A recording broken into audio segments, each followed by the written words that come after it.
শেখ হাসিনা ও শামীম ওসমান সহ নারায়ণগঞ্জে ৪-৮ জনের নামে মামলা।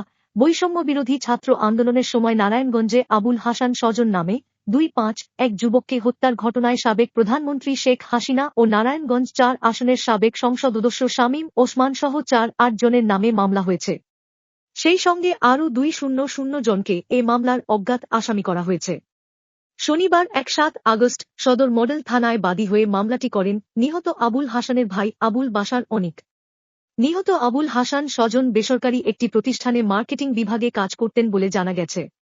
চট্টগ্রামে শেখ হাসিনা ও নৌফেল সহ ৩-৪ জনের বিরুদ্ধে মামলায় অন্য আসামিদের মধ্যে রয়েছেন শামীম ওসমানের ভাই নারায়ণগঞ্জ ৫ আসনের সাবেক সংসদ সদস্য ও বিকেএমই সভাপতি সেলিম ওসমান, শামীম ওসমানের ছেলে অয়ন ওসমান, ভাতিজা আজমেরী ওসমান, শ্যালক বাংলাদেশ ক্রিকেট বোর্ডের বিসিবি পরিচালক তানভীর আহমেদ টিটু, নারায়ণগঞ্জ সিটি কর্পোরেশনের মেয়র ডা সেলিনা হায়াত আইভীর ছোট ভাই মহানগর যুবলীগের সাধারণ সম্পাদক আহম্মদ আলী রেজা উজ্জ্বল।